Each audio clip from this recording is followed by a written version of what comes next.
you are responsible when you are a promoter, to cover those things. That's a part of the job. That's what you do under your umbrella.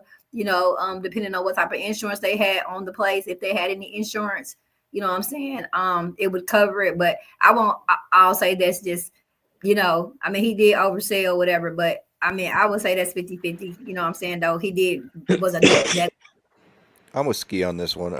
As much as I am going to shit on Diddy later, this is not something I can shit on him for, because it was more stupidity than it was malice. Like, he's just was kind of overlooking the fact that if you're kind of bringing this many people to an event and you're having these kind of people there, of course it's going to get fucking crowded and turns into a mess. So I would just say that's an unfortunate thing that happened, but it follows, bad things around Diddy. So I don't know. Because when you watch that documentary, this is like when bum wrestling first hit. This when bum wrestling came into style, nigga. And so they said it wasn't no motherfuckers just bum wrestling doors. People got trampled, and I mean, he did go on TV. You know what I mean? It wasn't like I know he said she feel like he's not remorseful about anything, but at the same time he is a very good talker. He's a slick talker. He knows what to say, when to say it. So I don't know if you take everything from him for, what I mean, it's just, yeah, whatever. He just saying it to be saying it. But I thought he really meant it when he apologized about those deaths at that basketball game. No, he didn't. He did not mean that at all. Fuck him. Yeah, he's an actor. That dude's, like I said earlier, he's an opportunist. He'll do anything to get to that next level. I think that at that time, I think it might have was sincere, though, just because them was his peers, coming from Howard and stuff like that. I'm going to say that he was just hype about being connected to Heavy D, and he wanted to, show that he was great at what he did, and he was overzealous. And like I said, he was negligent. But I really do think that apology was sincere for the most part, just because he wasn't yet the beast. You know what I'm saying? So I'll play devil's advocate on that, though. What about it being the sacrifice needed to go higher up? But see, he wasn't nobody yet. He was just like a coffee boy. He was still in college at this point. Yeah, he was still in college. He was like, okay, too early then. Yeah, he was, like I said, he was just an intern. And then what happened is, after all that happened, had a rep for it. They ended up having to fire him from the Uptown Records label. So what he did was he went to Clive Davis. Clive Davis, who owns was it Arista? I believe it is. Is it Arista? Yeah. One of them with Whitney Houston, all them big acts is who Clive Davis runs, right? Oh, Arista. Yeah, I'm sorry. I was trying to think. Yeah, you're right on that. It is Arista? Yes, Arista. Okay, so yeah. So he goes to Clive Davis, and Clive Davis gives him, I think it was like 10 or 50 million to start Bad Boy. And so that's where the Bad Boy starts. And most people say, well, why the fuck would...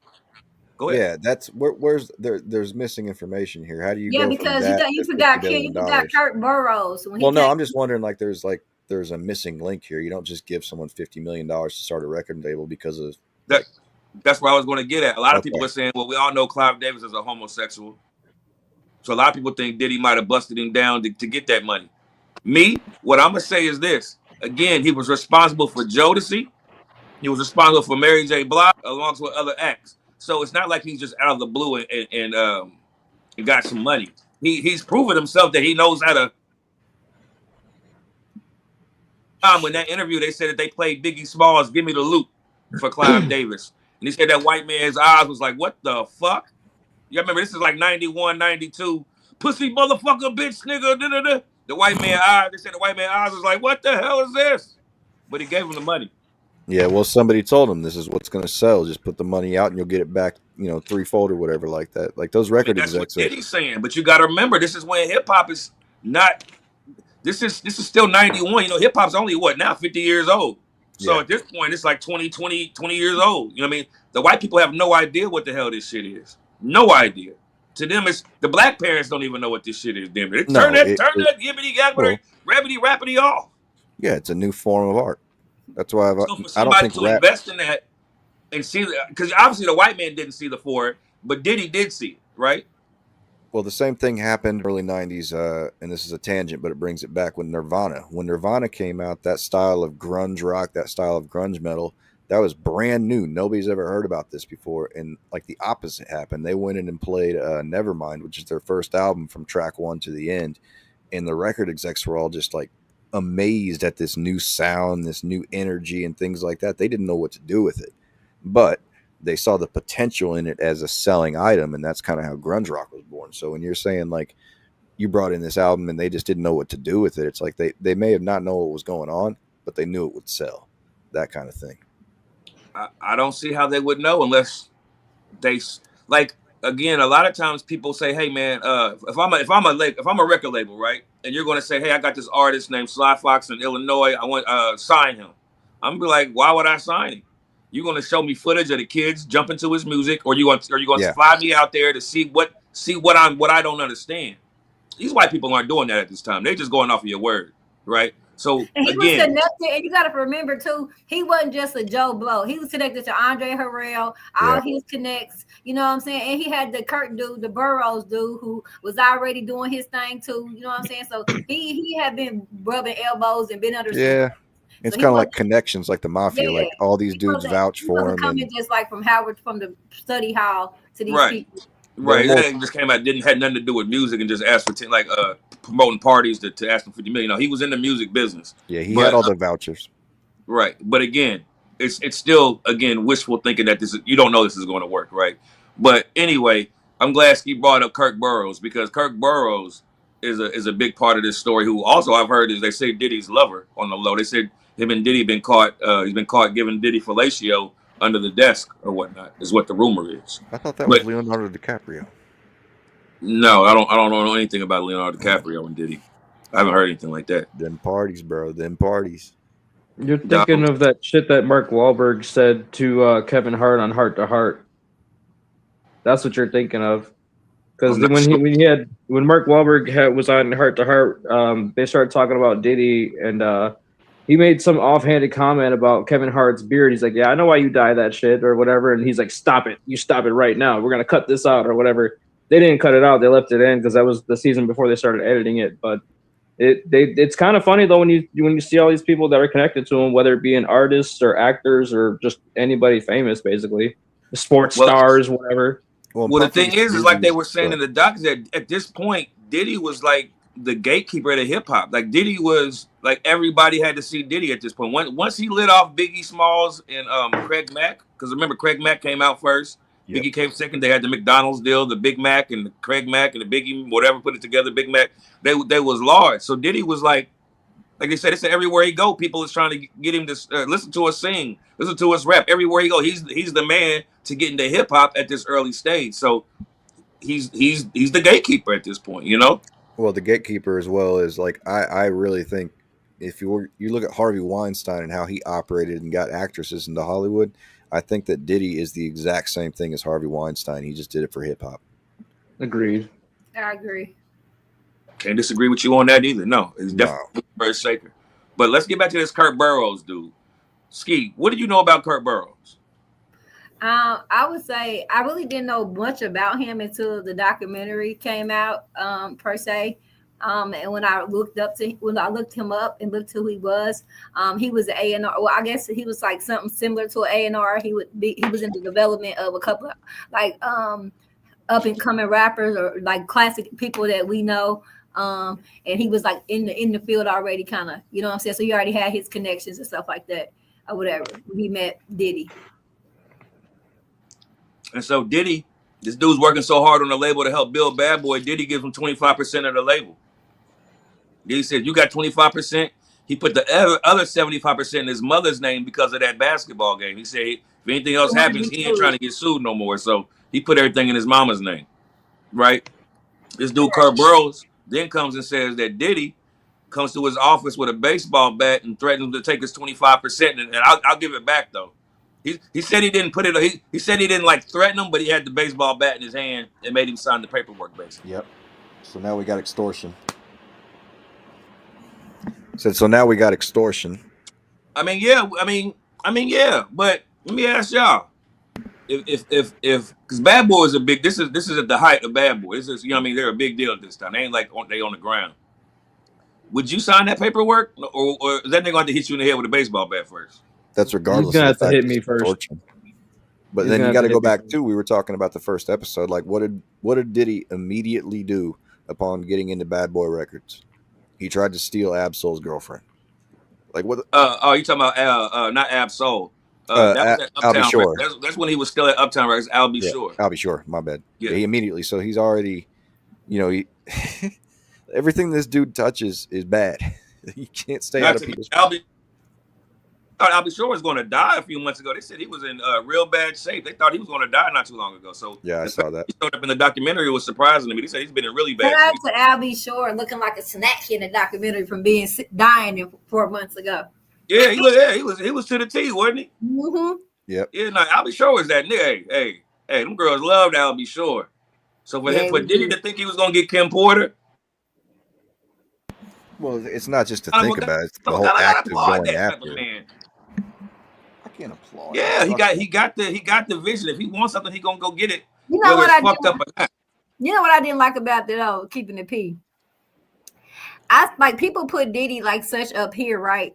But Diddy don't have no natural ability, man. Everything that he has is on him. It's not in him. And that's the thing about it. Like his rapping was terrible. I'm not even talking about rapping. I'm just talking about in general, like his confidence, his swag, his lingo, the way he dressed, everything, like his mannerisms, like everything about him was produced, manufactured. Like it was nothing that is his natural grit or his natural aura. You know what I'm saying? And for him to just be able to perpetuate it and live vicariously through all his rappers and business associates and shit, that nigga was a motherfucking sounds like a genius to me. Sounds like a genius. But he was just sinister as hell though, man. Like that's where you got to find line between genius and sociopath, though. Right, it's the same thing, and he's definitely 100% a sociopath, 1,000%. Yeah, I agree. Totally agree. I think he's a control freak. I think, like a lot of people say, what I think this documentary was trying to paint is that his past kind of paints his future. A lot of stuff that happened to him in the past, they're trying to say is what shaped his future. Like they're saying that, I don't know if you noticed, but his dad was allegedly like a big time drug dealer in Harlem. I guess worked with what's my man from American Gangster? Frank Lucas. Frank Lucas. Yeah, he I guess he worked with Frank Lucas, got killed or something like that. But I guess his mom hustled a little bit, so they said he was always fresh in all the new clothes and shit.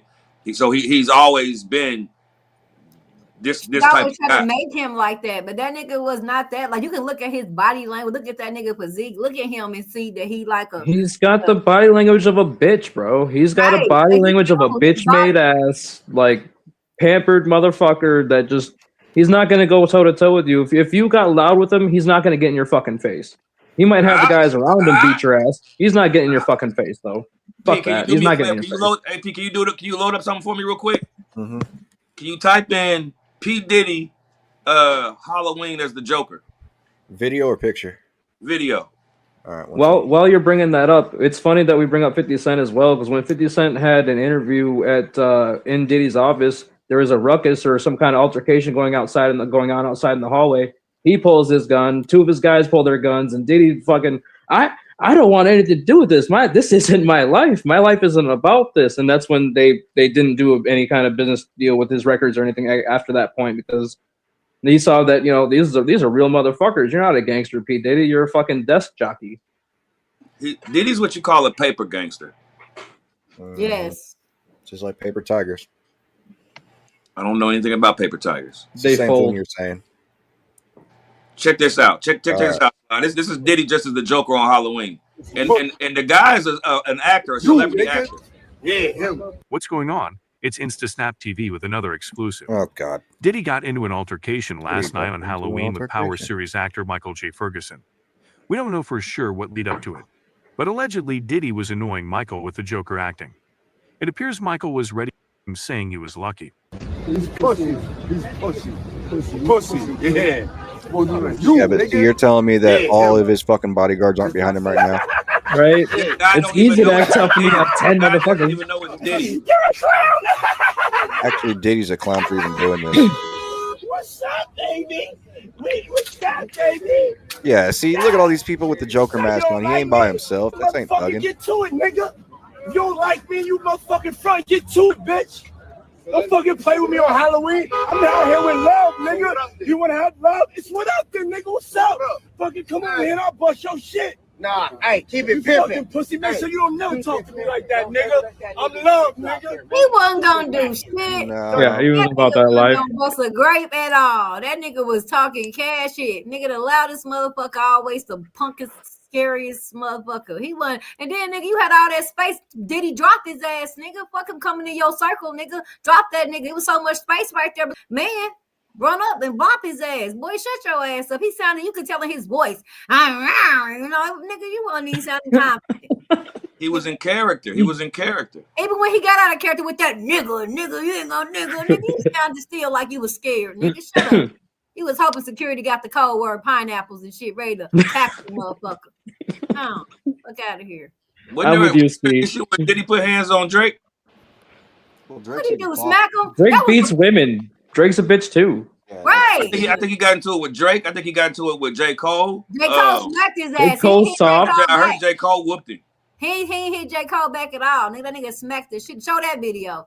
He smacked the shit out of him. I don't think that's on video. That was just something that everybody heard. That ain't on video. Oh. Damn. But no, I don't think I'm disagreeing with y'all, man. I think Diddy holds his own, man. I think Diddy will fist fight you niggas. I ain't bullshitting. I disagree. I'm not. I mean, maybe you could try. Maybe you just got all up under the nigga nose and shit, and put your finger in his motherfucking ear and hit the nigga. But he ain't about to take the first lick.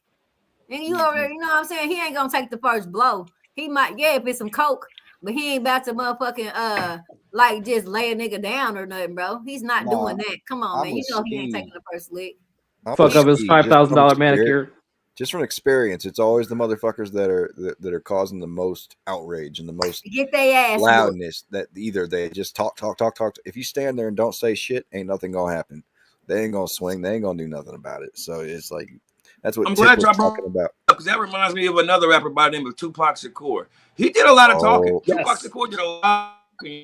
He was a fake gangster. He was a manufacturer. Tupac wasn't no gangster either, though. I'm he was an actor. He's and Tupac was not a gangster either, though. But I got more heart that pocket smack you over P. Diddy, though. Okay, but with Tupac though, he also got away with shooting 2 cops, so he's more gangster than P. Diddy for sure. Doesn't he have a rape charge? Yeah. Oh, that don't count. I'm just saying that bitch, man. Come on, man. I'm saying, look at the facts of that shit, man. Wait a minute. See, this is what I don't like right here. When we don't like somebody, we ignore certain things. I like Diddy, man. Take that. Consistent. I grew up in that era. I loved them. When I watched this shit, it hurt my feelings because it's just like all this time I'm thinking this motherfucker really got some aura about himself and really, you know, nigga, you got trained up to be cool, bitch. Pipe your ass down a little bit, nigga. You ain't naturally cool, bitch. Don't be walking with your chest like that. I mean, have some humbleness, nigga. Not when you manufactured like that, nigga. Nah, bitch. Yeah, I don't know enough about Tupac's rape charge to comment on it. So yeah, to me that's up in the air. I don't know enough about that one. He's just being funny. News is right though. If you're gonna hate on somebody because of one thing, you got to be consistent. I wasn't hating on him. I was just saying, I wasn't hating on him. I was just stating facts. But I'm just saying. Tupac is a manufactured personality. He was a manufactured gangster. Absolutely. Started off authentic, and then obviously they used it to manipulate people. We all know that as a fact. Yeah. But same thing with P. Diddy, who came down at the same time. So who's to say that we have the face of the company, which is these manufactured rappers, and then you have the paperwork gangster, like we were just saying a few minutes ago. Hey, but I bet you 40 Water gonna ride and say Pac put a motherfucker down. I bet you them niggas on that West Coast gonna ride and say what Pac do because they know Pac. You know what I mean? I'm just saying I don't believe Diddy will smack no motherfucking body, but it's Cassie and Kim. Nigga, you ain't smack Mace, Jada Kiss, you ain't slap no other motherfucker. You ain't do nobody slap them on their ass. Yeah. There was also a situation in the documentary where they said they shot somebody in the studio. Did y'all get to that? Did y'all get to that part? Documentary? I did. What part? There's a part where the guy named Little Rod, the producer. And Little Rod was saying that Diddy and his son Justin brought some guy. Listen is how he said it, y'all. Check this out. He said some guy named G. The letter G is all they know. Some guy named G comes into the studio. They go into the back room in the bathroom or whatever. Next thing you know, he hear a gunshot. He thought it was some sound effect shit in the studio. But next thing you know, they found a motherfucker bleeding. Police and everything is called. They said Diddy security, all he did was go outside, tell them that, no, it didn't happen here at a party around here. Motherfuckers left, didn't care. He said he ain't never seen that dude G again in his life. So it sounds like Diddy getting niggas to here. I mean, but yeah, I guess yeah, but I'm just saying that's not even who you are, though. My God, quit playing in a lane that you really ain't You can't about. keep Man. saying that. No, So like you can't keep saying that somebody's not what they are if they're doing it repeatedly. Money makes shit I was happen in gonna this say, too. I Money think with make it Ski, happen, but he's not doing it. He wouldn't do it. He ain't gonna orchestrate nothing, man. He don't got no kind of. I don't know. I don't respect. Neither will John Gotti. Neither will John Gotti. He would I'm pay just somebody to saying. do it too. I'm not yeah, saying but John Gotti came up as a gangster. He came up as a right. mob member doing shit. He was doing his dirt. Like all those mob members do dirt before they get to that level. Like we're just saying, Puffy bought That's his way cool. into the game, and everything that was done on his behalf was only done because he had backing. Like you never see Puffy on the street. Like that Joker video, you never see him just run up Hey, to somebody and let start me some let me shit. tell you the part of the How many documentary. billionaires y'all see walking down the street with the Hold regular? on. Let me He's tell you what part. protected. Let me tell you what part killed me when he said he had to do a I cleanse. don't care And if he it's protected or considered. not. How many billionaires you see walking Okay. down the street on a regular basis? Well, they ain't Did that he be stupid. outside?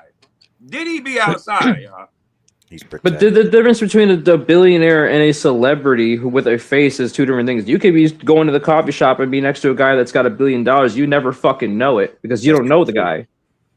Yeah, they can walk because they don't have a They can be in Unless you're a Lowe's. celebrity They can be at Lowe's getting just a toilet knob and be a billionaire, but we wouldn't and know you because have he ain't no got clue. Instagram, Facebook. He don't got nothing.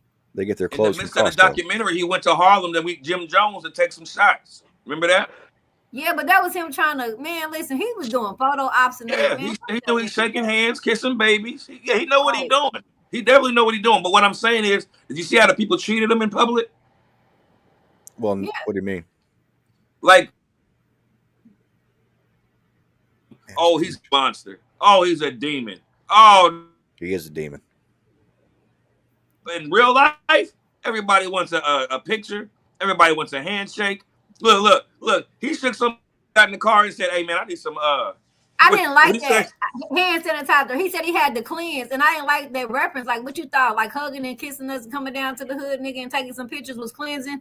Cause you know what I'm saying? Like that's what I didn't like. I thought that was lame as hell, nigga, for real, on some real shit, bro. What the fuck you mean? Yeah, he's tossing out turkeys But like yeah, Frank Lucas. I mean, I'm that clean shit, and you coming down, and I probably gave out 150 hugs and all that shit and all that. I didn't like that shit, punk ass boy. Like you don't fuck with your people on the regular, nigga. Talking about that was a cleanse, and you count how many hugs you gave out, bum ass nigga. That's the shit I don't like about him. Fuck all the other shit, cause them people was grown and some more shit. But all that shit with that, cleanse and all that, like you coming down the motherfucking. Nah, nigga, come on, man. You ain't get the fuck out of here. That's what I don't like about the nigga. I don't give a fuck. Wait a minute. You don't like that he said he wanted to cleanse? I mean, but so going to your hood, that's what you calling a cleanse? You going down there? No. That's not what he said. That's not what he said. He said I needed to cleanse. What he said is worse. What he said is actually worse than what you're saying, in my opinion. I'm paraphrasing what he's saying, but just what I got from what he said from in that motherfucking truck when he got in that truck from being with them people out there and that conversation, that shit was rude as fuck. It was disingenuous, nigga. And black people been riding on your back, bitch, fucking with your punk ass,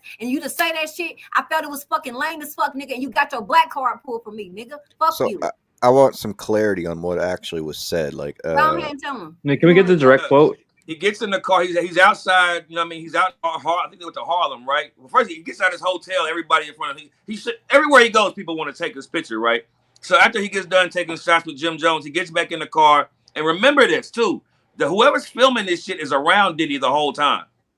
He's talking to his lawyer. He's in his hotel room. This is like personal footage. So honestly, if all of us had a camera around us at personal times, they might hear us say some shit we shouldn't be saying. But anyway. He gets in the car after meeting all these people and he says, "Hey man, I need some bacteria. What's that shit called? Hand sanitizer. Yeah, I need some hand sanitizer, man. I just shook like 100,000 hands. Some hand sanitizer. I need to go take a bath, and I need to pour some. At least I need to put some bleach in that motherfucker." Yeah. I think that he was on that type of time. But remember, they in the truck. They are in the truck with like 3 people. So it's fucked up. But it's a personal conversation, right? But again, this footage got out somehow. When was this? What year? This is right before he was going out. Okay, so it sounds like he's more of a bitch scared of COVID than anything else. I wasn't no fucking scared of COVID. This is after COVID. This is after COVID. Nobody's People are still afraid of it. Nobody's wearing masks. No, I mean, listen, bro. He is in New York City. Don't get me wrong. I don't know if y'all been to New York City, but it's a shithole. A couple times. No, I get it. Sounds like a germaphobe or some shit. You heard the dialogue, man. That's why you'll understand where I'm coming from. Because that shit. We get where you're coming from. I'm just saying he can lie his way out of it. Is all I'm saying. Nah, It's fuck not. him. That's all I'm saying. You right, Ski, but he can lie his way out of that, just like they saying. Okay. Oh, I think that I love my people. It's just that goddamn. I shook 1,000 hands, bums and regular people, because he didn't say it was only black people. White people fuck with Diddy. Latinos fuck with Diddy. Where he was at Well, that day? that's Where he also was a good at? point. I've never But been where he to was at? famous Where he was at version in to Harlem? the one. Nah, where he was at when Harlem was black people. It wasn't no goddamn white people out there. It was black people. It might have been Well, a Diddy's not from Latino. Harlem. I know. Diddy's not from Harlem. Well, that's where he be. That's what he, again, he's fronting. That's what I'm saying. That's where he be claiming Harlem. God damn it. So what I'm saying is, you From went Mount in Vernon. there. He's from Mount Vernon, just like Heavy D. Right, but still, that shit was lame. So let's get back into this, though, because this is another thing that's kind of creepy when it comes to Diddy, where a lot of the people that's around him have died, right? Like, we got Craig Mack dead. We got Biggie dead. We got Andre Harrell dead. We got, who else? Kim Porter dead. It sounds like the was people his, that have any his baby evidence mom, on basically. him or took any money from Bad Boy Records are dead. I wonder how that happens. Like, if you're going to say that he didn't have Pac and Biggie, he started the whole fucking Pac and Biggie problem. Oh, And then Chris he had him Lighty killed. Explain why you Then he think had that. him killed. Chris Explain Lighty. explain how Diddy started it. Because according to Biggie, there was no beef between him and Pac until there was like this instigation kind of in between the two to start kind of like this battle. So if there was no instigation between them, because I guess when I was, researching this, Biggie and Pac were actually cool. They didn't have no fucking problems with each other. Did y'all watch the documentary part where he showed how that shit started though with Suge Knight, dude Jay getting killed and all that? So Yeah. that's really how it popped off, really. Ain't that a crazy way to get nerd? Hey, that nigga said Diddy man walked up on him, tapped that nigga on the shoulder, and shot his man. Bam, bam, bam, Yeah. bam, bam, Sitting there bam, staring bam. at him like this. Looking straight Looking at him. Yeah. Wolf. That's some cold shit. That's some Wolf, nasty shit. Wolf is Wolf is the one that's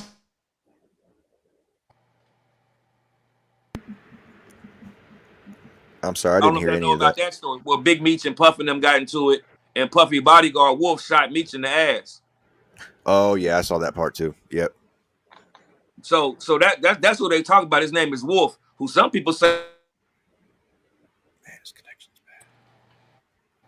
also one of those kids that's his is Albie Shore's kid. There's no doubt about that. He's literally raising Albie Shore's kid as his. And Albie Shore is alive. That's crazy. He takes I'm gonna do real and then quick. taking your son. 1 second. Can everybody hear me fine? Yep. Are you guys having the same issues with Evan that I'm having?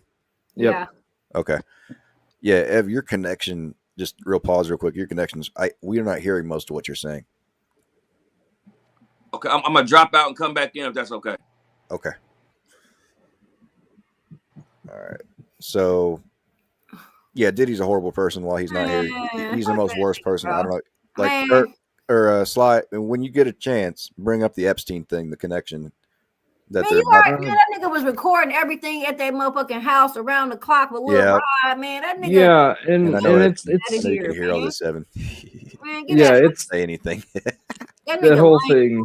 Yeah, He's definitely the Black Epstein, in my opinion. He is. He's the Black Epstein. And the thing about it is, and then that necklace he had on in that documentary when he was about to go to jail, he knew it. Nigga, that's a motherfucking signal. That's a symbol saying like he a part of the crew, bitch, and he a top of the line motherfucker. You know what I'm saying? Like, and then what kind of motherfucker knowing he about to can get indicted, right? You got all these drugs at your goddamn hotel, all this goddamn fucking lube, all this baby oil at your fucking midtown fucking hotel.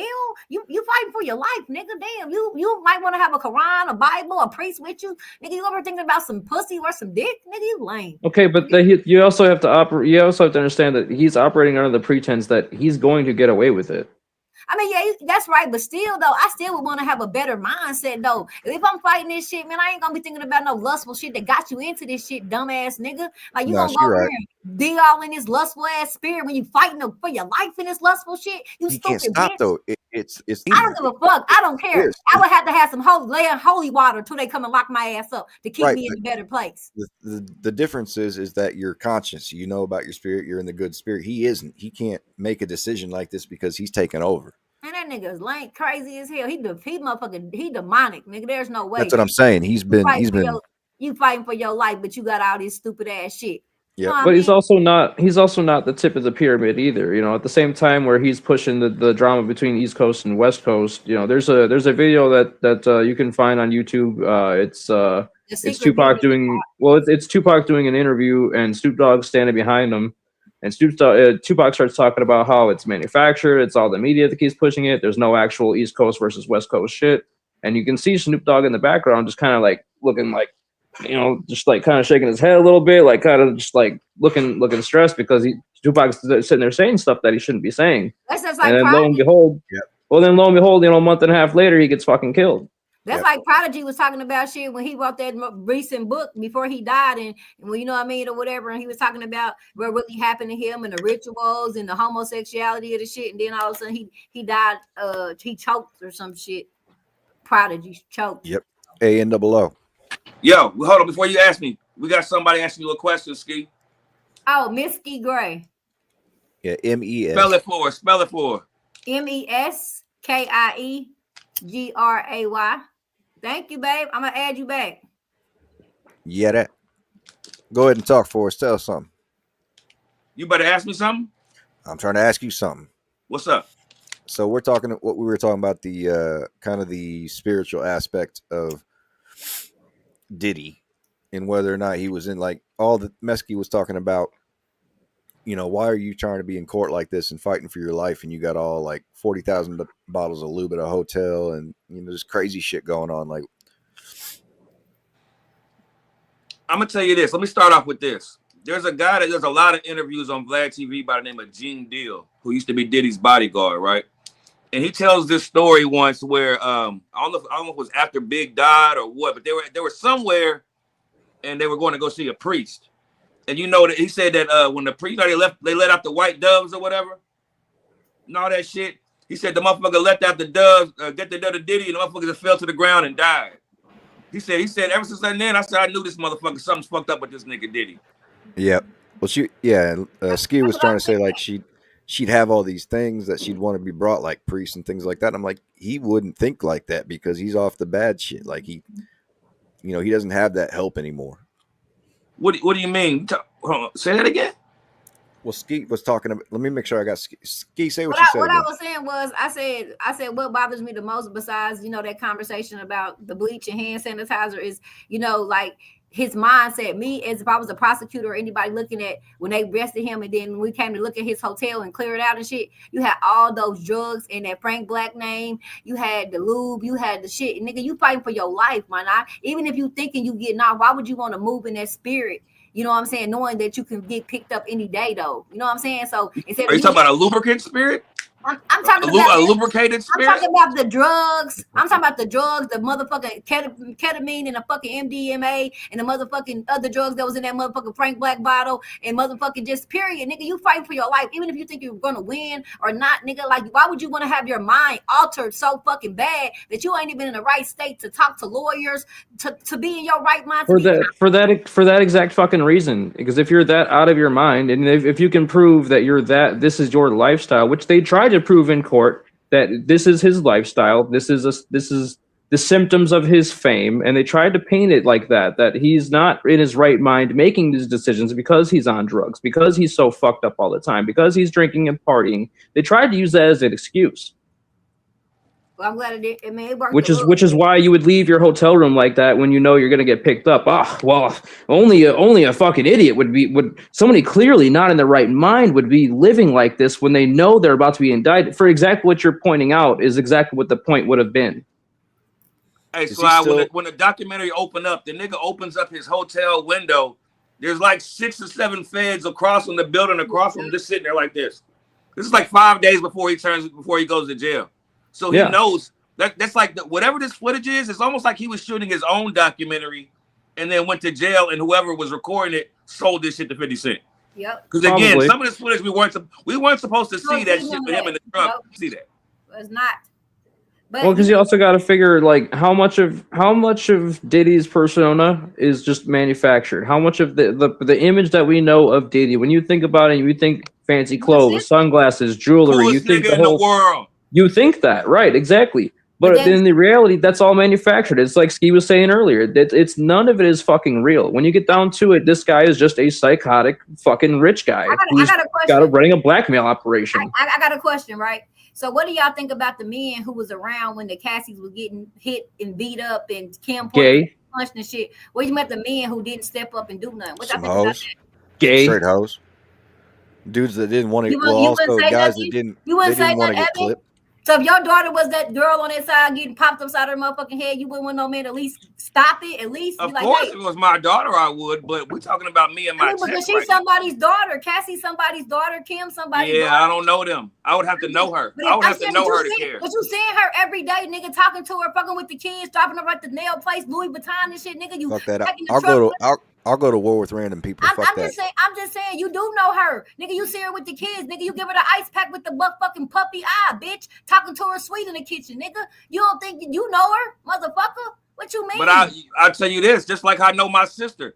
I know that bitch going back to that nigga, so I'm staying out of this shit. I ain't fucking my money. Yeah. Why the fuck am I out of a job and out of a check now? This bitch still living a life. That's what's wrong with people. I'm not saying nothing. I get that, right? Because that's happened before. I get that women do that all the time. I get that. But in the same time, so what? It's like people put money and clout and shit before being a responsibility, man. It's not money. It's not clout. It's me. I'm putting myself.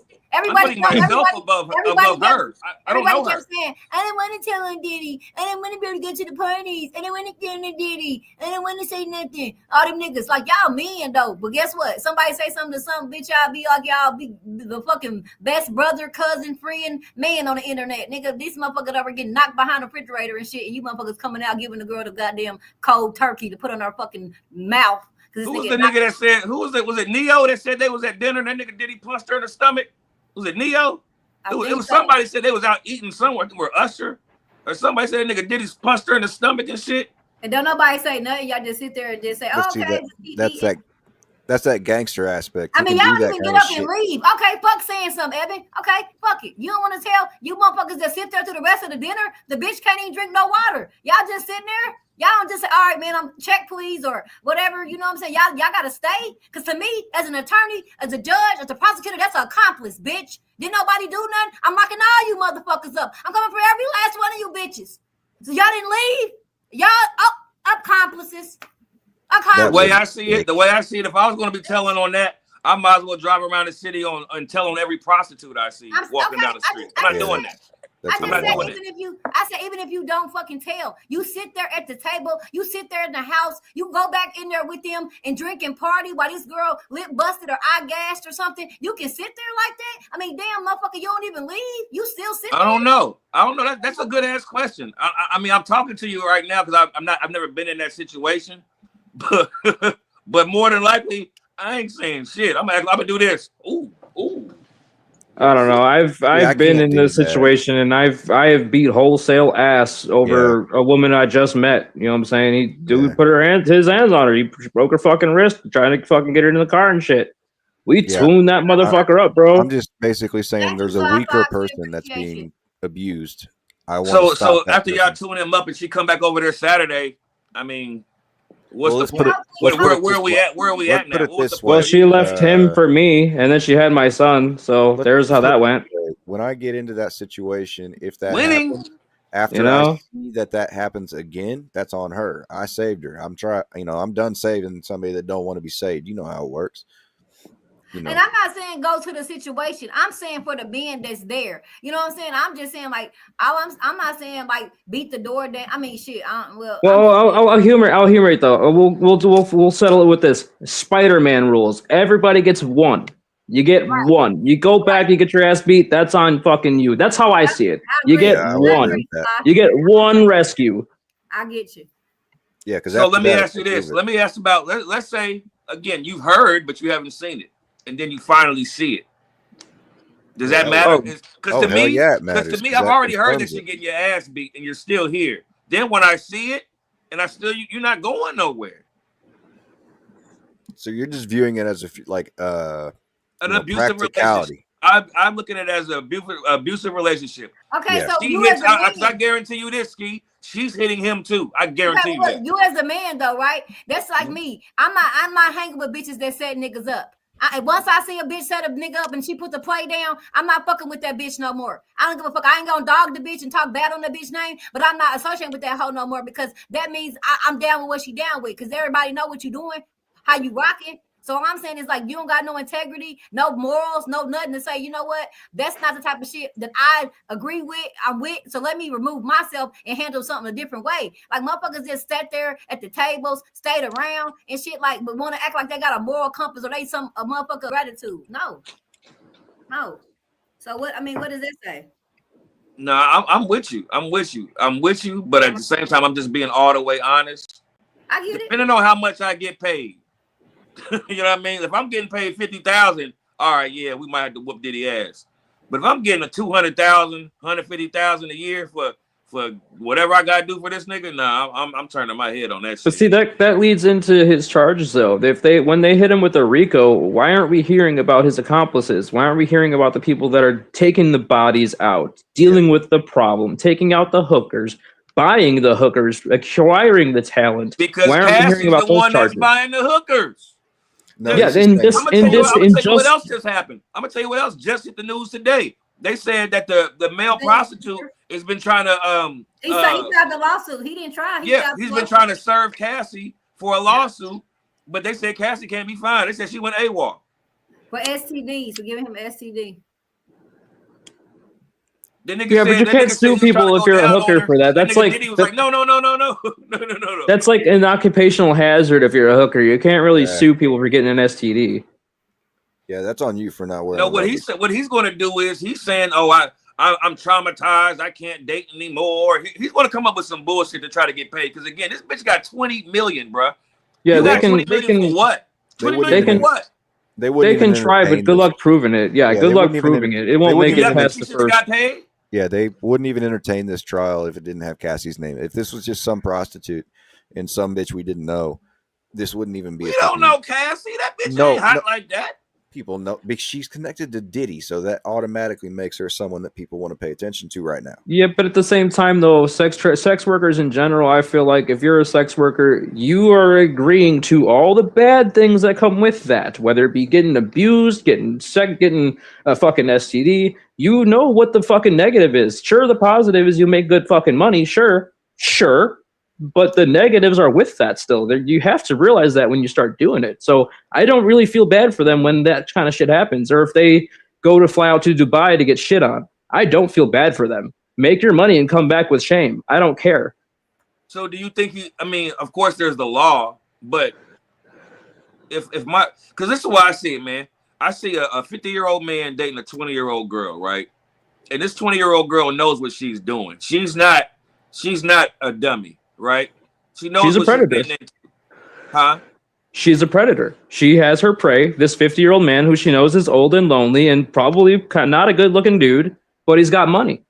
I wouldn't say lonely, but I'd say there's a gentleman by the name of Ryan Leslie, right? Ryan Leslie is a producer, singer. And Ryan Leslie, he was on the come up in the early 2000s. He's really good. He's the one that wrote Cassie. I don't know if y'all know her song "Me and You," which was the one that was a hit actually. The only hit. Yeah, the only hit. He wrote that, produced it, and everything. He was a big deal kind of coming up. But she left him to go deal with Diddy. So she left, like Ski said, he don't really have no talent. When we talking about producing, Jermaine Dupri said, "Hey man, we talking about putting this in the room together and making a beat. I do that. You don't make beats, nigga. Yeah. You just the way 50 Cent executive produced this documentary is the same way P. Diddy produces albums. Yeah, he paid for it. Yeah, I just put my name on it. That's all. I'm just paying for it. I mean, that's what an executive producer is. There's a difference between a producer and an executive producer. And you got to think about movies versus music. A producer in music is the person that actually makes the instrumentals. Whereas, in movies and stuff, a producer is just someone that pays money. You could pull up 2 Chainz' album right now that was, I think, executive produced by LeBron James, I believe. Yeah, he just paid for it. I mean, what are we doing, right? So I say that to say, man, I think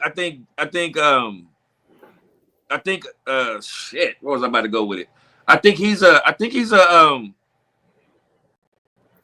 I don't think he should be in jail for anything with Cassie, because I think Cassie knows she was a part. The text messages, they show a text message in the documentary, her texting him, "Hey, I need to fuck right now." I think he should be in there. I saw all those. I think he should he should be in there for putting his hands on her. The way he drug her down that but she motherfucking never took him to court for that, Ski. I mean, I'm just saying though. I'm just saying. I mean, yeah, but you're right. There's nothing good about hitting women. But if it was anybody else and that footage was revealed, they would go to jail. The prosecutor would come get you anyway. You know what I'm saying? So I mean, shit, you had a fair. They came and got him. But again, those were that. Remember that video was 6-7 years ago. I know. But I'm just saying, she never pressed charges. I mean, yeah, that's crazy. But also judging from the text messages that came out before, like the documentary, whatever, the stuff they started coming out when he got indicted in the first place, like some of that shit was pretty graphic, man. She was asking to get beat on. Like there was quite a few graphic interchanges between the two of them, and if you've already got that kind of relationship, it's not a short fall to go from throwing around in the bedroom to, or you pissed me off, get the fuck in the elevator. You know what I mean? It's not a far drop. Hey, P, could you find the video for Cassie, Me and You? Yep. There's some lyrics to that song I want you guys to hear.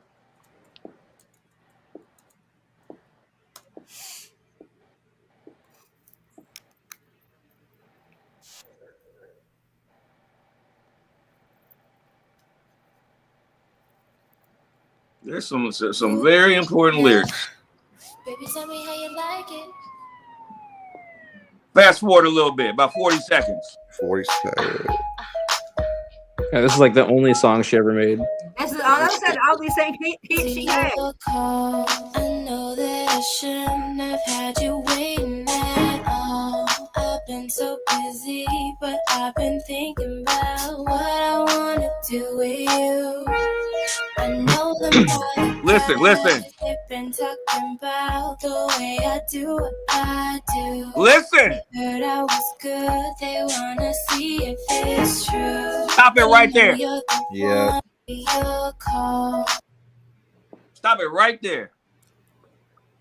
These other guys, they hear what I do. They didn't heard about what I do, and they want to see if it's true. Remember why Leslie wrote that song for her? Remember that too. That's because she been doing this. This bitch is a whore. I'm not saying. Yeah, I was gonna say this goes remember, back to what Ski was saying. Ryan Leslie still wrote the song though. Let's keep it P. And if anybody gonna be charged for her, I mean, I'm just saying she been passed around. Not saying it's right, but I'm saying because she got with Diddy, she met Diddy at 19, but she had been in a relationship with Ryan Leslie for 2 years. So when she meet him at 17. I mean, Rihanna met all of them when she was like 16 or 17 in Barbados. So I mean, nobody says shit about that. I said something about that. I did.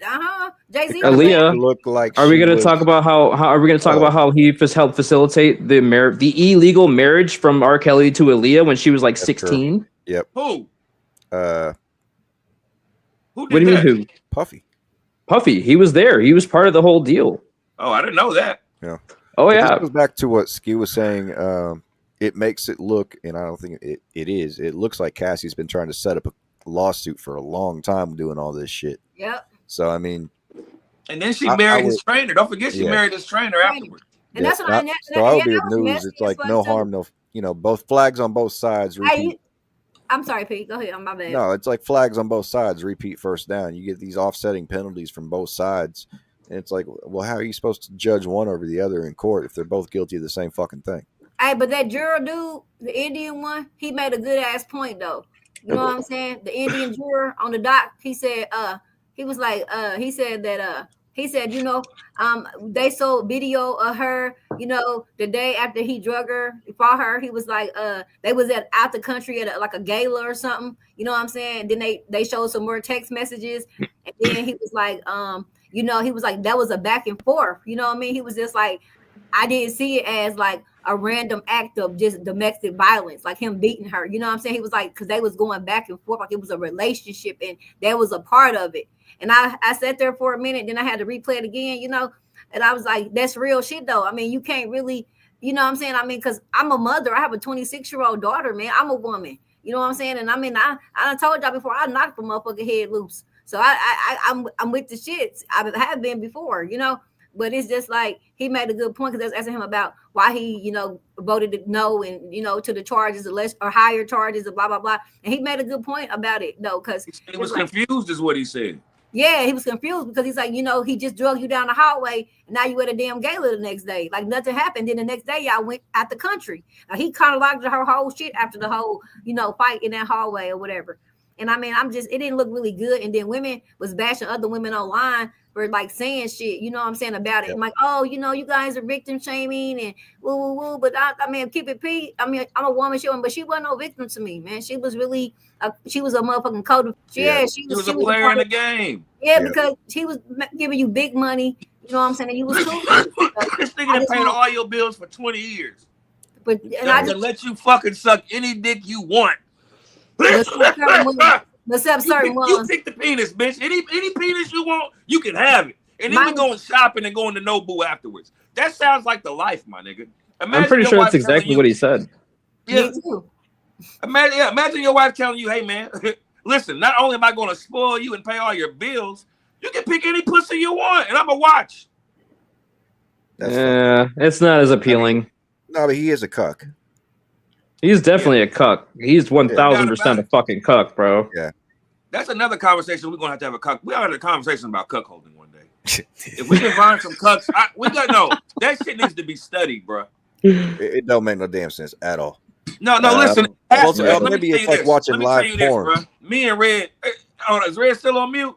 I have no idea where Red is. He hasn't said anything. Yeah, yet. Red, I know he at the gig. I'm listening. I'm here. Okay, remember we was on TikTok the other night and that cuckold shit kept coming up. Yeah.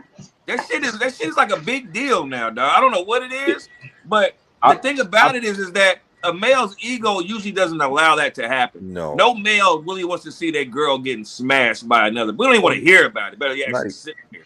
Yeah, not even ego, but if you love her, like you're watching another man penetrate her, like, nah. What do you?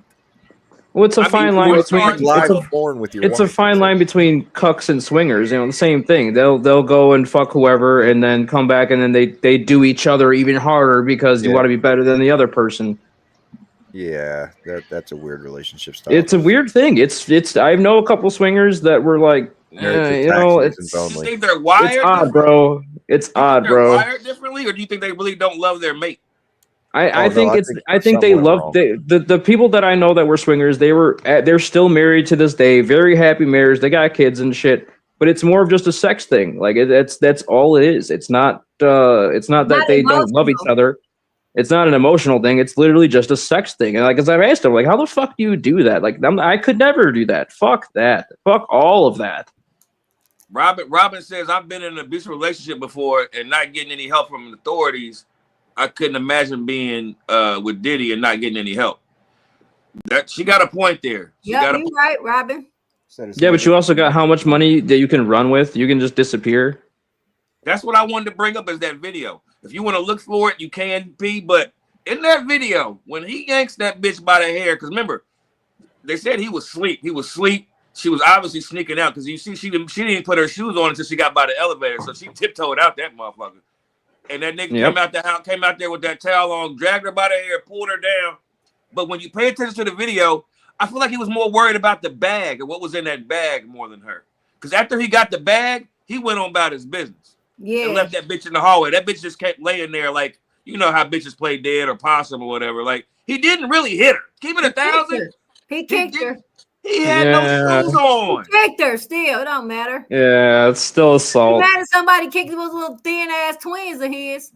Yeah, I got that video, by the way. Guys, he did. You got it? What I'm Play saying it. is, yeah, I got the video. It wasn't the worst. I'm sure she's been kicked hard. All right, let's see. It was more of a stomp. Captured inside of a Los Angeles hotel in 2016 allegedly shows Combs assaulting then girlfriend Cassie Ventura in a hallway. A now settled lawsuit filed by Ventura claiming that she was trying to leave the hotel after a drunken Combs punched her. So we can get out of here. Video appears to show Combs chasing her down the hall, throwing her to the ground, and then repeatedly kicking her. So far, there's been no comment from Combs or his attorney. Damn. You're going to get us caught up in here. Let's go. What are you doing? Hey, Double O, I think your commentary is 100% accurate. This is exactly No, what it is. It definitely Yeah, no, is. you're I right. didn't even hit you that hard, bitch. No, this has Your ass, happened like all I did was drag you to the ground. you can Get tell up. this has happened like many times before. This is just the first time it's caught on camera. Yeah. She Well, knew better than to move, to fight. To any lady watching our podcast tonight, you better knock that motherfucking head loose, kick him in his nuts, and call 911. And if you got a gun, pop that nigga and wait on the police. Not if she's part of the scheme. You know how I feel. It ain't part of nothing, nigga. You listen here. They ain't a part of the goddamn ploy, bitch. That's not No, part I'm saying of the program. if she's in with it, she's I got don't give a fuck. motivation. That's not part of the program, bitch. You going a little too far, Ike. Now I said a little bit of pop, nigga. You didn't stop, nigga. I'm about to blow your ass off now. But she did go back. Listen, don't try to sneak out of my hotel room with my drugs and my money. But she got her money. I'm a drug addict, Ski. Look, Diddy is a drug addict. We like you said, there's no reason for you to have these drugs in your hotel room and you know you about to go to jail. That nigga's a drug addict. That nigga wanted his drugs and whatever else was in that bag. Bitch, get up. To me, this is what I felt like. You know when you was in school and you might be looking at somebody's paper, cheating or something, and that person that you cheating off of gets all loud and says, "Dang, P, stop looking at my paper." So everybody can see it, so everybody can hear it. That's what that was to me. It was like, bitch, get off this goddamn. I didn't even hit you that hard. Get up off this ground trying to make a scene for these fucking cameras catch us. Get up. Nigga didn't even have no shoes on. Yeah, nigga stepped on her with his heel. And you know his heels is smooth. You know he got smooth feet. Yeah, that's a whole situation when you look at it. Bitch. It's not just Puffy; it's the whole situation. They both gone in the head. So toxic. Whatever she gets, she gets. Yep, you're right. They both toxic. They both on drugs, and they both are abusive. And they both sex addicts. Yeah, no doubt about it. This lifestyle leads to this kind of behavior. So, no doubt about it, cuz it's. That's why I don't feel like he should be in jail. Again, I don't even think the bitch should have got $20 million either. I don't know what she got $20 million for, but that's crazy. You got the fucking stuff whoever you wanted to. He probably had some more shit on Diddy though. Yeah. She probably had some shit. She probably had some shit on Diddy. No. Don't now remember, we're going back to the documentary. Remember when the girl Capricorn said, hey, she said Cassie called her and said, hey, my friend wants to go hiking with us. Can he go? Who was she talking about? Kid Cudi. Kid Cudi. She done dragged this nigga Kid Cudi in some bullshit. Yeah. Just like that video I sent y'all earlier with that bitch in the store trying to drag her man in some bullshit. She was dragging this nigga in some bullshit. But that's my thing with that though, right? And it's the thing about men too, especially men with money. Bitch, you got Cam Porter trying to around her every goddamn Golden Globe, bitch, and you take me to other shit, and you know you vice versa and switching arms and shit between me and this lady and shit, nigga. And I gotta sit like an Indian nigga. I mean, I'm just saying though, like I'm just saying now, shit. I'm just saying though, nigga, you got Kim Porter, nigga, a whole family. You got two different lives, really, on the red carpets. Go back and roll the beam footage, nigga. They overlap. So, nigga, you. I mean, damn, you saying I'm just, you know? I mean, come on, man. Like, that's selfishness to me. Like, nigga, you want to do what you want to do with Kim Porter and the other bitch that's the same. You know them twins, Chance, that little daughter. He had a baby with that lady. You know what I'm saying? That's in the same time with Cassie and Porter. You know what I'm saying? Like, nigga, you doing what the fuck you want to do and shit, man. Get the fuck out of here, man. Like, can we bring up before I do this? But Robin said, "Oh my soul, pop him." she on the same time as you, Ski. Pop that nigga. Get this nigga out of here. It is kind of crazy. It is kind of crazy. Tupac can get shot all these times. 50 shit gets shot 9 times, and Diddy don't even get one bullet. Yeah, right. That is crazy. Big done caught a bullet. But listen, let's talk about this real quick, and then we can kind of shut this down and we go to the next two. But why do y'all think 50 Cent is doing this? Why do you think he executive produced this? Chris Lighty, his homeboy, Chris Lighty. He's petty. He's petty. That's exactly the reason. It's bigger than that. They were saying, I mean, what do you think he went at Ja Rule for? Because he said Diddy had something to do about it. One at a time. I was saying, what do you think he went at Ja Rule for the whole time? I don't think he was even mad at Ja Rule. He just enjoyed fucking trolling him. No, they had personal issues. They had real issues. Right, but when you talk about like everything that happened with that on the mic and things like that, like it was just hilarious. It was comedy. And I think Puffy in this instance is comedy to 50 Cent because 50 Cent probably saw this coming a long time ago. So of course he's going to executive produce it. He's probably chuckling right now. He said it years ago. Diddy since the early 2000s. He said, "What man offers to take another man shopping? Oh, we can hang out. We can go shopping. I'll buy you shit. I'll buy you some clothes, man. No, fuck that, bro. Keep your fucking shit."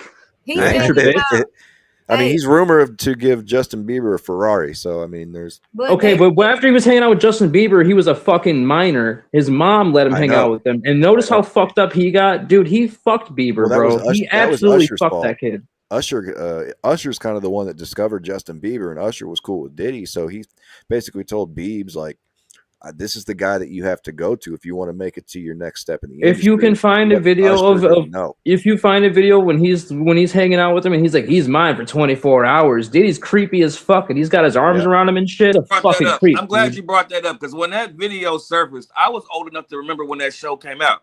That was a prank TV show. That was a TV show that it was a joke. It was all a prank show and it wasn't real. By the way, it does matter. By the way, Justin Bieber's on Diddy's new album. That's fire, by the way. The Love album. Go get that. It's all red. Justin Bieber kills it. So I don't think he fucked Justin Bieber. I don't think he's doing none of this shit with all these men that y'all talking about. I think that's all the bullshit. All this shit got all these Diddy party shit. I think all that shit is bullshit.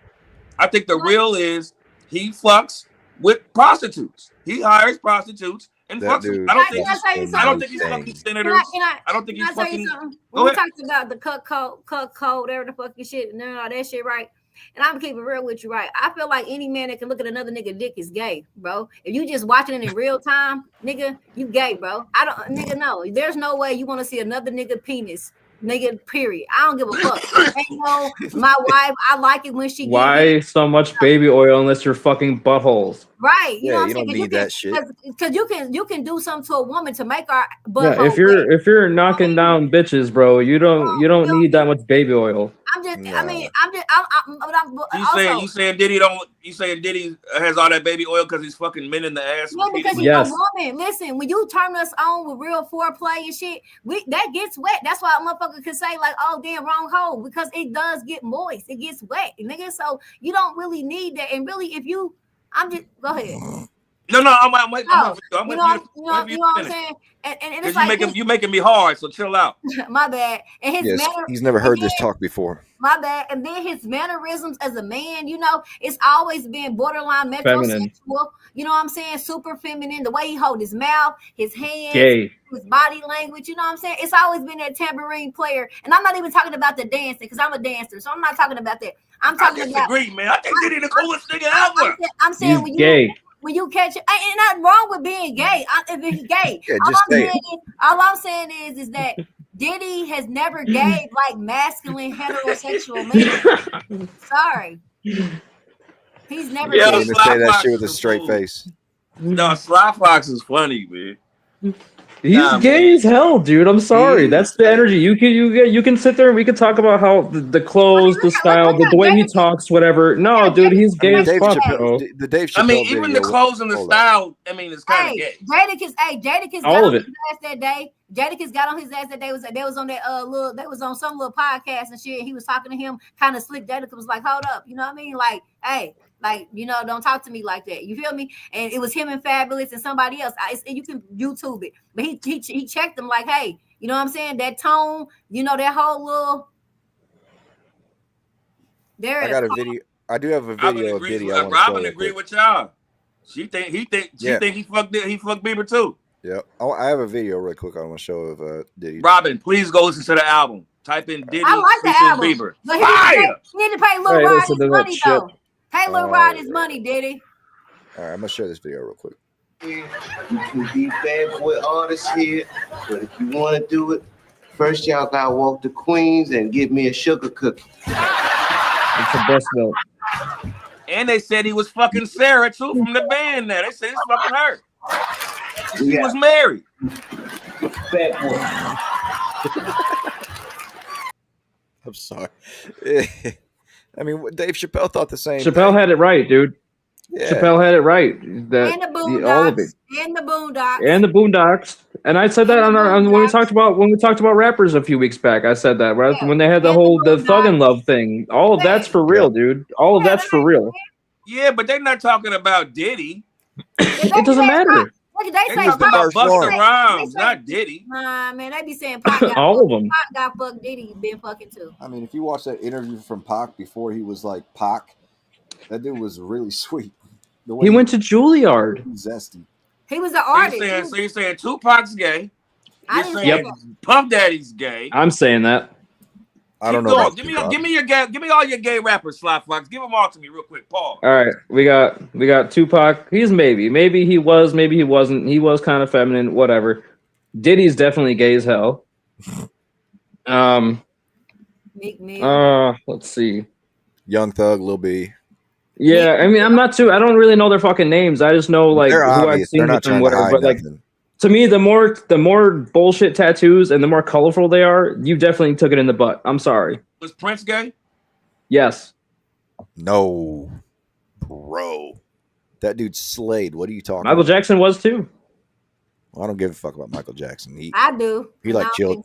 He liked children. No, that was denied. That was always dismissed, bro. He had little closet house. He did that shit. Michael Jackson. He did that shit. I know. Hey, I still listen to Thriller. We're not gonna go there though, because he got nothing on paper to say he was a convicted child molester. Nothing. No. You don't have to be convicted for it to be true. I'm saying yes, you do. To my eyes, you do.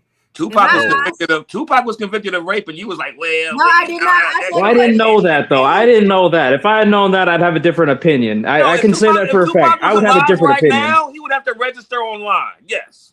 Okay, so that changes my opinion. If I had known that, I wouldn't have said what I said earlier. But now that I do, yeah, obviously he's a piece of shit too. He was in jail for it. He was locked up for rape. Yeah, I didn't know that. She knew who he was. That bitch lied about some shit, man. Get the fuck out of here, man. But you just said.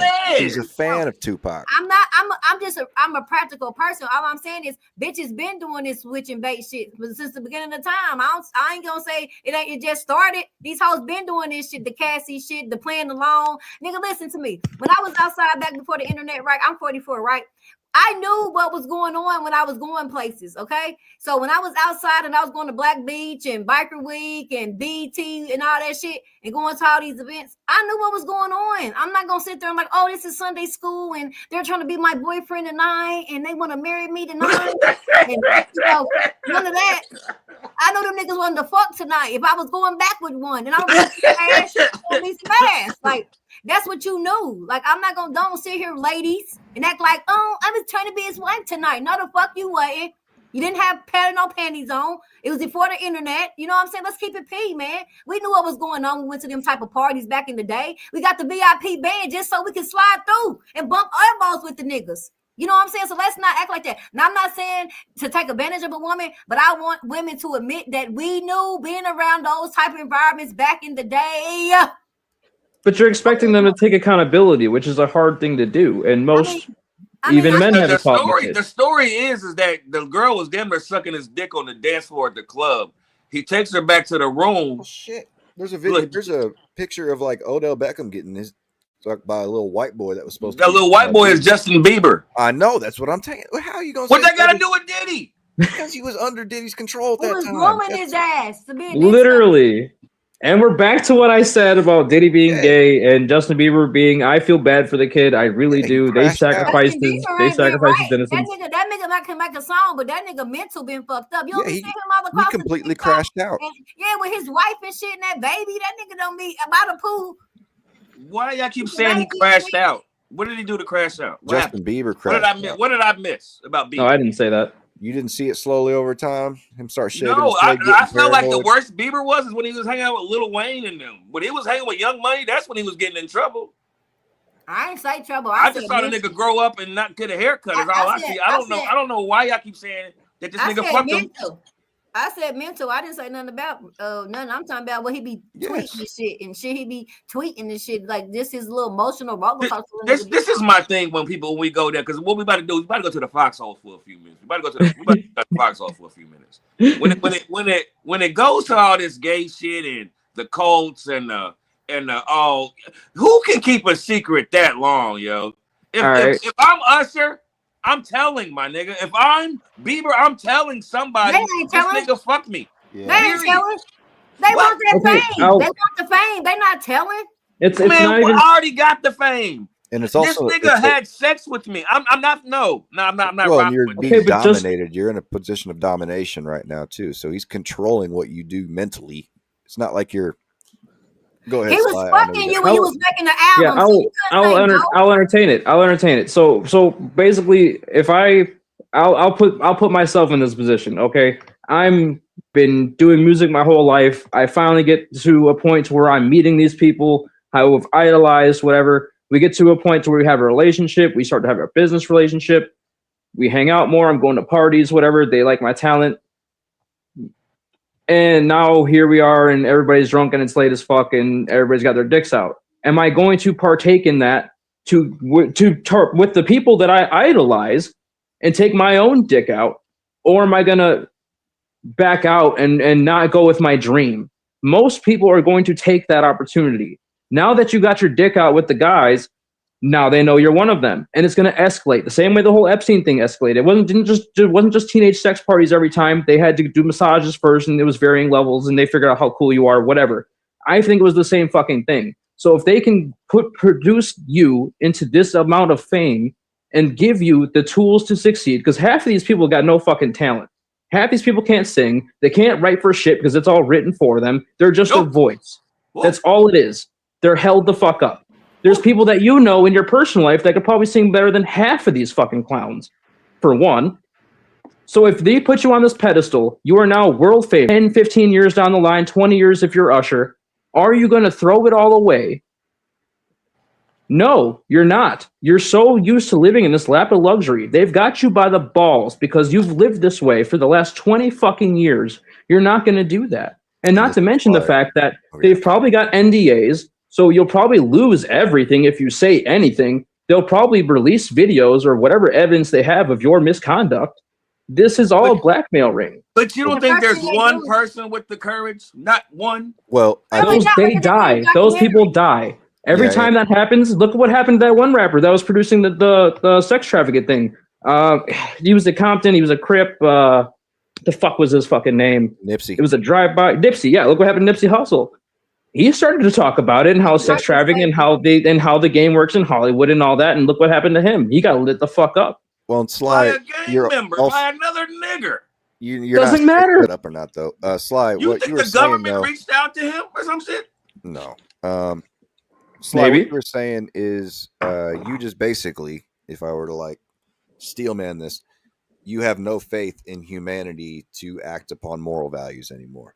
It's all opportunism, things like that. If you want to get somewhere, you're going to get that place. It's human nature. I'm not even arguing that. I'm arguing that it's human nature. If you take the average fucking person, not one of us that has like, thoughts and morals and values, whatever the case may be. If you take the average Joe and you tell him, hey, I will pay you $1 million a year, and all you got to do is get these tattoos, dress this way, and rap these fucking lyrics that we're going to write for you. Show up where we tell you to go. You're not going to do that? That's not the only thing you said. You said that you're going to do that. That they have to suck dick and be in these gay parties too. You're saying a normal average. But that's further up. That's further up down the line. I'm talking about with this base level I'm talking about is like these rappers that look like shit that can't do anything. So the first, if you get to the higher up, that's the first level of the pyramid. That's the base level. When you get to that high, that's what they used to do in ancient Greece. They would butt fuck each other to consolidate power, which is exactly what our politicians do. Skull and Bones, all that shit. You mean to tell me that if you get to an organization that's as high up as the music industry, that they don't do the same fucking thing? I'm calling bullshit. They absolutely fucking do. That's the whole basis of it. That's the whole origin. That's the whole thing. That's the thing people be missing. That's what that's the building blocks of everything. That's what he's saying. Like, that's why they do what they do, because they got to maintain their order that they think they. And how else better can you control somebody than by butt fucking them? Now I got that on you. It might be just me and you that knows that. But now I own you. I fucking own you now. I'm glad you brought that up too, because if you go to the roots of Islam in the Quran, that's how it starts. It starts with Muhammad being mounted by the Al-Zid. And that's what it was. It was him being gay. And it actually says in there, he thought that getting ass raped by grown men actually gave him more power, like the spiritual power that he needed to think. So never heard that. It's in the beginning of the book. There's a lot of that goes on with Muslim shit. Like they've got harems of boys. Like it is fucked up. If we can get into that another time, that shit is fucked up. Yeah, they'll throw gays off the roof after being gay themselves because they're allowed to hide it. It's really screwed up. But yeah, that is very off topic to what we're talking about. But consolidating power and getting things on these people, I absolutely rappers that have zero fucking talent whatsoever. They don't even write their own music anymore. They don't produce anything. They're literally just a face and a voice. That's it. Yeah, like how did Chingy get to the radio? Like that's ridiculous. Followed Greece and Rome, and it started way back when, and it just kept going. It's a theme throughout history. It's called BDSM. It's blood sex magic too. Aleister Crowley used to talk about BDSM isn't blood sex magic. I didn't mean BDSM. I said the wrong damn thing. Blood sex magic is something that Aleister Crowley used to talk about, where having sex evidently with young boys would give you more spiritual power. They all operate on this like satanic imagery and this satanic. That's the esoteric shit. Yeah, it very much is. So it's still pro today. The next Mr. Evan.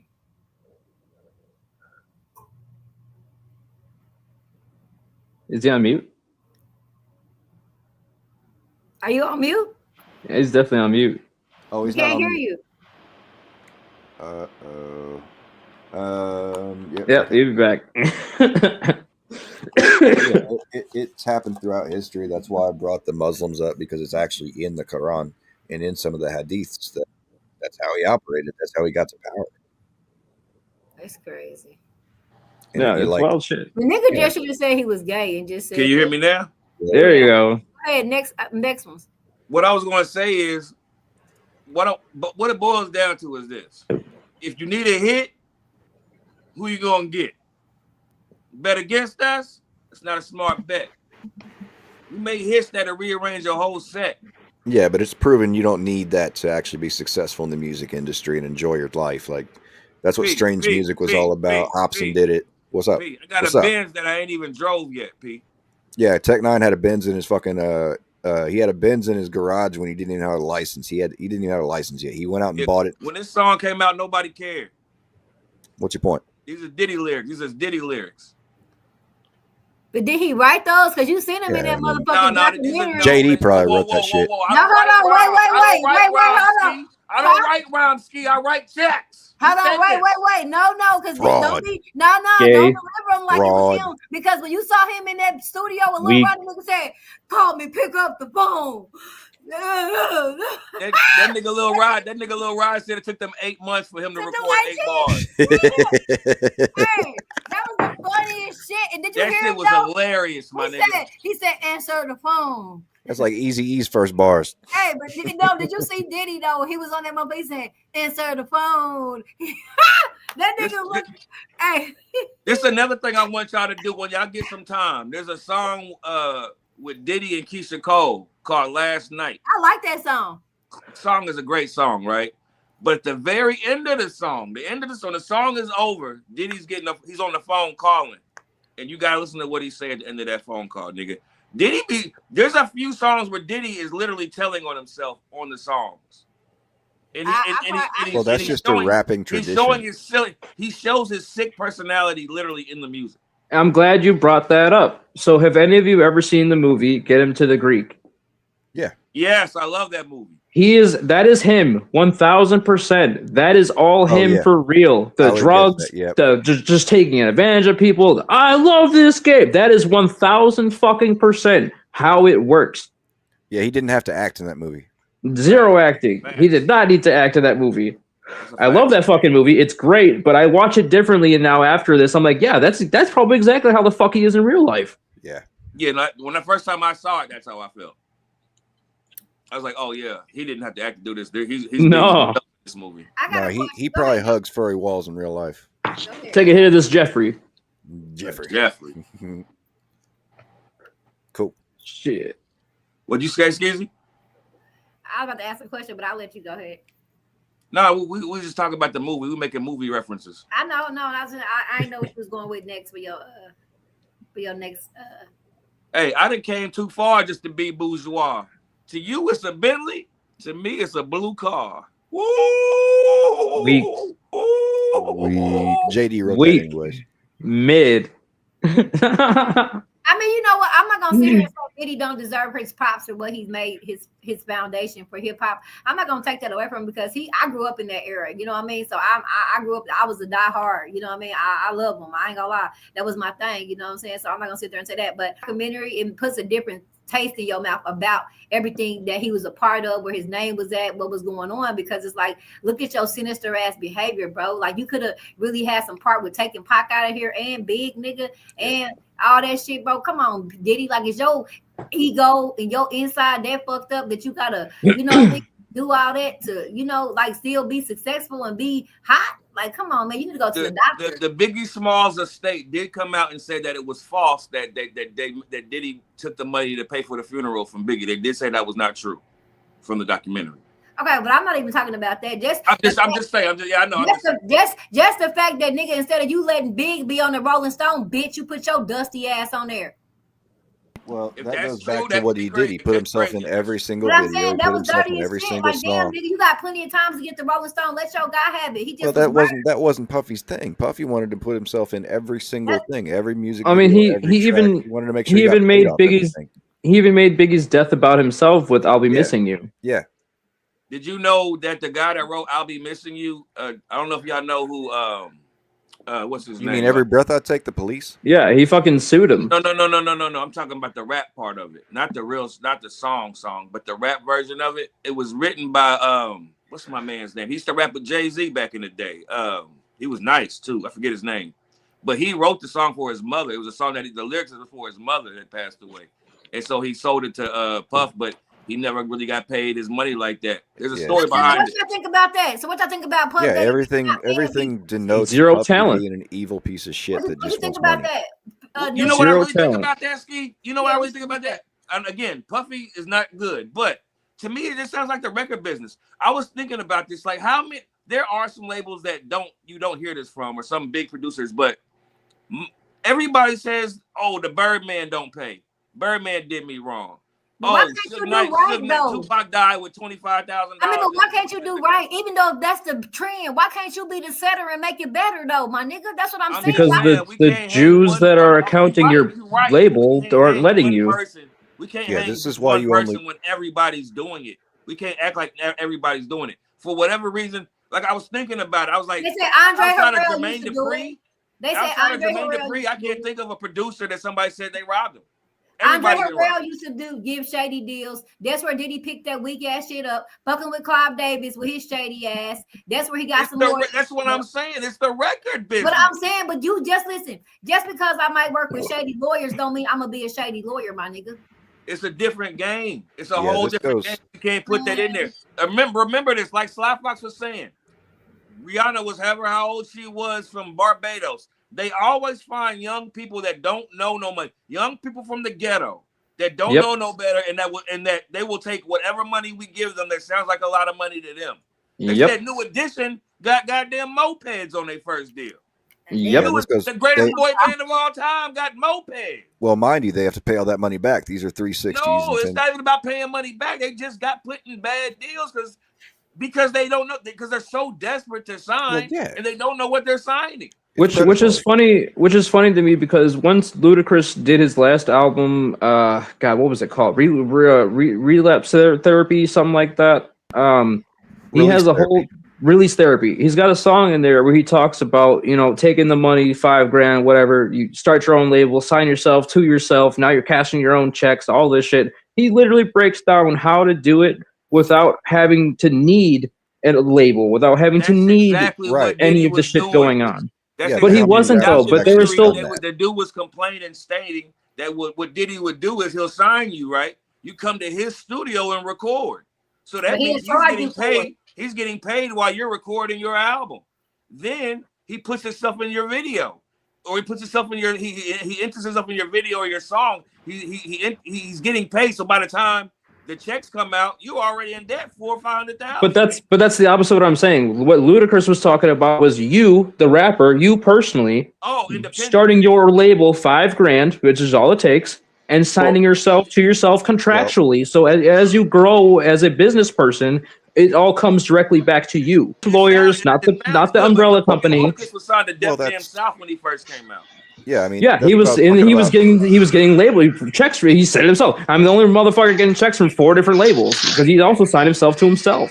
Yeah, so anyway, even when he did do Def Jam, but even when he did do Def Jam stuff, he was still getting paid from his own, from Disturbing the Peace.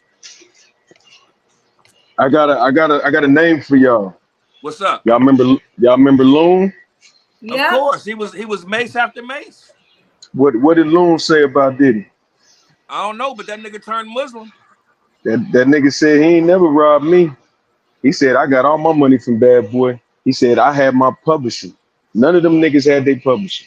Diddy bought all their publishing. That's what fucked all them niggas up. And because they didn't know to ask for it.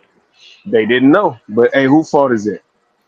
Their own, and that's my point. If you can't be smart enough to protect your own ass and your own assets, everything that happens to you is your fault. And directly, if you're not going to take accountability for that, I mean, from the ghetto, from the hood, ain't talk to a lawyer. Mom and them don't know what a lawyer is. Don't know how to get in touch with one. You know what I'm saying? I mean, they know what a lawyer is. Don't do that. Don't disparage the ghetto. They're smarter than that. Come on. Funny. That was a joke. Okay, I was gonna say, don't do that. They know better than that. That was desperate, right? I get it. They desperate. What I'm trying to say is, I get that, right? I get all that. I get that. If they didn't know and read the contract and da. But where the fuck? I mean, do you not know is if you put out that good shit out there and do right by motherfuckers, you gonna get 100-fold back, man. Like that's why his ass crumbling now. He ain't gonna bounce back. They ain't in that spirit, so it's not. Yeah, that's got nothing to do with it. Sounds good. Listen, it's the truth. I'm the one taking it's the truth, though. You had I'm the one taking I'll give you a little rain for a little bit. No, but you expecting good things from me, bad people. Like this is not gonna happen. Listen, bro. Listen. If Biggie don't get with Puffy, then he's just another nigga rapping over hardcore beats. That's it. There's a million of you niggas. What? You understand? Nah, not Biggie, but I get what you're saying. No, there is a million Biggies, though. I'll give you that. I love Biggie to death, but if Biggie would not be Biggie without Diddy, the Biggie Puffy's recipe of rap. Remember, okay, let me start off with this. In that documentary, on the first episode, when they were talking about him being in college, they said what the kids at that time would have fucked them up was when the DJ would drop an acapella R&B song with a hardcore hip hop beat over it, because there was some new shit. They said the kids would go crazy over that shit. So what Puffy does is he gets Mary J. Blige, he gets Jodeci, having them singing over these beats. I think Puffy might be the first nigga to do the remix, to be honest. I think he might have created the remix. I don't know. Oh, that's cap. That's cap. He ain't the first motherfucker to do a remix. Don't call me on that. Don't forget Jermaine Dupri, though. Yeah. True, but I don't know if Jermaine Dupri was doing remixes before Diddy. Because he made a whole album called I Invented the Remix. That Come and Talk to Me Jodeci was huge. And okay, Vanilla Ice at that point. Oh, if we want to talk about remix, Vanilla Ice did a remix of fucking Under Pressure. I mean, come on, let's be real. DJ Screw if we're doing no, that's a remake. That's a remake. Look up Jermaine Dupri's album I Invented the Remix. I just want to know if that's the name of the album. What year did it come out? That's all I'm saying. That's it. That's it. Yeah, come on, dog. What year was that? I'm not that. Probably early 2000s. Something like that. Well, hell no. We're talking about. No, because he put it out. He put it out. He said that he wasn't the originator of it. He put that out. Yeah. He didn't make it. He's the originator of the remix. He was, bro. He was doing Mariah Carey, ODB, all that. No. He got a whole album. You got the track list? Pull the track list. I ain't got shit, bro. I created the remix, Jermaine Dupri. It's not an album? I'm looking, man. I think it's called I Invented It. It's called I Invented the Remix. Bro, the nigga made an album full of remixes. That's how you know the nigga did the shit. Yeah, but who did it best? Who did it best? Jermaine Dupri or Lil Wayne with the Drought mixtapes? I'm saying who did it first. Oh no, Jermaine Dupri. The best. I'm talking about the nigga that created the remix. Where all right, it's the I got you. And then we gonna do the same song over, but to a whole nother beat. So this is 2002. The track list. What did you want to know about the track list? Just reading a couple of the songs off there. Oh yeah, Bad Boy for Life. I Need a Come Girl, on. Special Delivery. I'm Foolish. Bro, This is a Diddy album. But no, these are Jermaine Dupri records. Special Delivery? Bro, where you think this shit come from, man? Yeah, Jermaine Dupri. This nigga Diddy, what y'all just said, Jermaine Dupri just you just said Diddy just throw his name on shit. He just throw his name on it. So what you're reading right now, so what you're reading to me right now, P, is a Jermaine Dupri album, correct? Yes. Yes. Read these tracks again. These are the songs that he did. Actually, you know what? I'm gonna call this a compilation album because it says P. Diddy and Bad Boy Records present We Invented the Remix. It doesn't say Jermaine Dupri like we invented the remix. It says is it Diddy? Maybe I fucked up. Maybe it is Diddy album. No, it was Jermaine like Dupri compilation album. It's like a collabos kind of thing. Is it a Bad Boy album or a So Def album? Oh well, fuck it. I fucked up. Maybe it is Diddy. Yeah, it could be Diddy. I fucked that up. But I thought Jermaine Dupri had one. Hold on. Let me tell you what it is. Bullshit. Hold on. All I know is the first remix I remember is Jodeci Come and Talk to Me. When that motherfucker come and man, that shit was hard. When I heard I got 5 on it remix with like 40 and orgasming. And then again, Mary J. Blige is literally the queen of hip hop soul. He created something that had never been done before. Ever. She's the queen. He didn't do that though. He paid to have that done. Yeah, he's not talent. Having an eye for talent is different. Again, like Ski said, you're right. It's not originally just like Michael Jackson originally ain't the moonwalk. He didn't originally create the moonwalk, but he made it famous. At least he could do the moonwalk. Yeah, Diddy can't do shit. Puffy had no money. talent. Money pays for shit. That's all he did. I'm talking about when they talking about these kids at the parties, because again, this is hip hop in the early 90s. This is R&B hip hop in the early 90s. All right, so when it comes to hip hop, sometimes the streets is on some shit before everybody else even know it's about to be it. When they in the parties and the DJ is playing Paid in Full or some shit with a hardcore rap beat, and then they drop some R&B acapellas on it, the kids are going crazy over because that's never been done before, right? And so what Diddy did was he put it on an actual record. But that doesn't matter. He didn't do yeah, it. So he ripped off the work that other DJs were doing because I mean, look, for example, they did the same thing in Juice. We've all seen fucking Juice. That's the peak DJing thing. You'd have a mixed matched audio, and that's what was fucking kick ass at the time.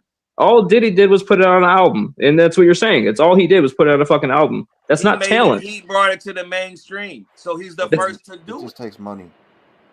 Again, Michael Jackson gets credited for the moonwalk, but if you go to Soul Train, there's all kind of niggas with Jerry curls moonwalking and shit. But at least he can do the moonwalk. He can do that b-boy stuff. Like that, he has talent. Diddy can't do what he was taking. Yeah, Diddy can't rap. That's what they saying. Like he couldn't take what he, you know what I'm saying? And like you said earlier. Well, like you said earlier, I'll be missing you. What you R&B niggas is gonna do? This is what you singing ass niggas gonna do. Y'all gonna wear these Chicago White Sox baseball caps. Y'all gonna wear shades. Y'all gonna wear these boots with the loose. I had some Jodeci boots. I ain't gonna lie. I had some Jodeci boots. Man, Jodeci was the shit. Jodeci boots is crazy. Hey, hold on. Double O. What's up? Jermaine Dupri made his first remix in 1995, and P. Diddy made his in 1996. Ooh. What was that? I'm just saying. Remix? All right, hold on. I got it. Hold on. Just left his raggedy ass name on something. Jermaine Dupri's my favorite, by the way, just so you know. He's famous enough to where he's still doing concerts.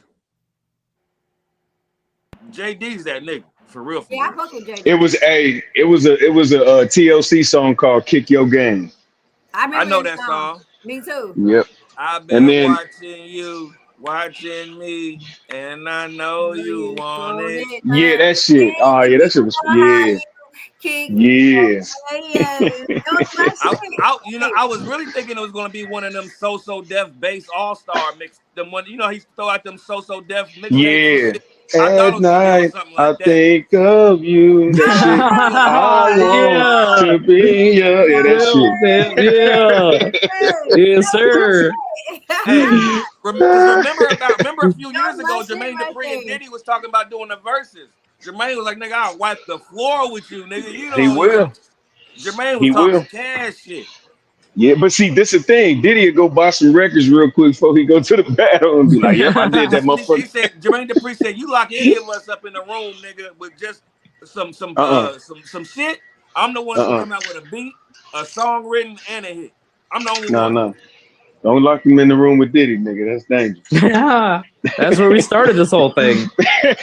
Right. Too many niggas. And we're right back at it. Right back at it, baby. Bad right boy. back at it. But no, I had fun with this. We this is just the first 2 episodes. Do you got Netflix, Sly? Yep. It's on YouTube too. You can watch it on YouTube even if you don't got it. Oh, send us a link then. Send us. You guys send me a text so I can spread it out. I'll jump on it. I gotta watch it. Whoa. Damn. Whoa. You gotta send me a link so I can spread it out. Sounded crazy. Yeah. Well, I want to thank everybody for being on tonight. Sly Fox News, Red Pill, Crip, baby. It was great seeing you guys again. Would anybody like to make any shout outs going forward this week? I want to say shout out to anybody going through domestic violence. It's not right. Get out there shit before you have to pop his ass. And I love my panel. Thanks for all the love. And remember, Friday night we have a debate between NOOZ and Sly Fox. The debate topic is going to be: does black privilege exist? Oh shit! I can't speak, but it's going to be live. We already have some promo going for it. Let you know on Facebook, let you know on YouTube, let you know on Instagram, on all social media platforms, and we will see you next week. All right, All right. Let you know.